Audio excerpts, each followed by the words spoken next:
Hello, dear friends. Happy Life, chapter 167. People's greatness can be measured by their capacity for service, humility, and love. Big people stand out and cast a shadow, whereas great people become inextinguishable points of light showing the way to freedom. True heroes ignore themselves. They are more concerned with helping others rather than advertising their own deeds. Be like them in the silence of your accomplishment and the greatness of your smallness. I just love this little lesson, and I love this last sentence.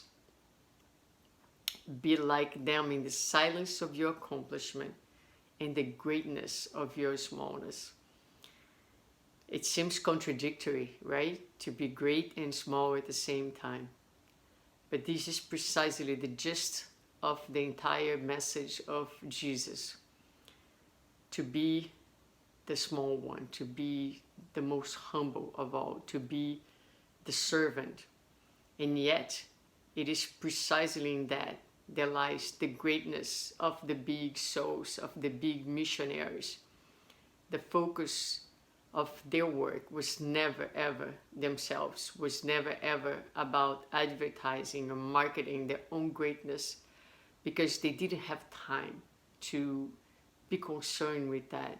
They were too focused on the work that was ahead of them to be done. They were too concerned with the well-being of their brothers and sisters to even spend a second thinking about themselves and what they were doing or what they were accomplishing, because it was never about that at the end of the day.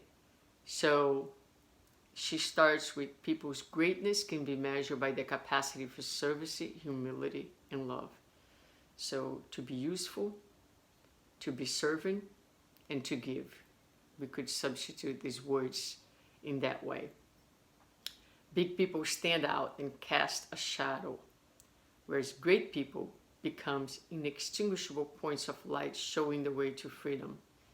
So again, when people are so centered in themselves and what they're doing, and let's realize that when we do that, because we all do that, we do because we are coming from a place of smallness, right? It is usually a defense of the ego that feels very small, very inadequate, very unseen, and desires to be seen, and desires for recognition. So we lose sight of the work, the purpose, and that becomes secondary to our self-promotion. So the people who are truly great, right, they are too busy dignifying, lifting others, helping others, showing the way, sharing their wisdom. Again, the focus is really not themselves. That's what she says. True heroes ignore themselves.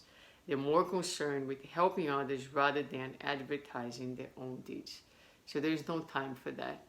That is, what really, really impresses me is how can a spirit say so much in literally 3, 6, 10, 12 short lines in a very, very small lesson.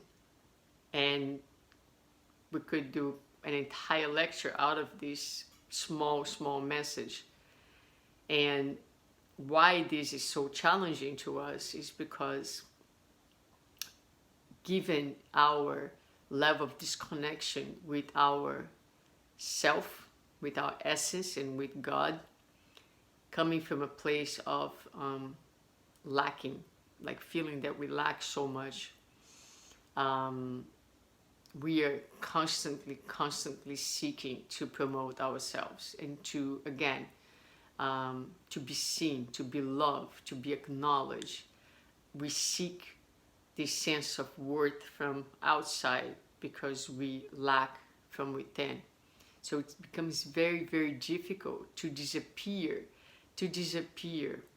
to be that small is almost contrary to our psychological state at this time. So that's really, it's not impossible, and we are moving towards this. But here lies the really huge challenge about this lesson. But let's really meditate about that and make that something to focus on. Be like them in the silence of your accomplishment and the greatness of your smallness. The greatness of your smallness. Let's take that and think about that for the next 24 hours. Have a great day.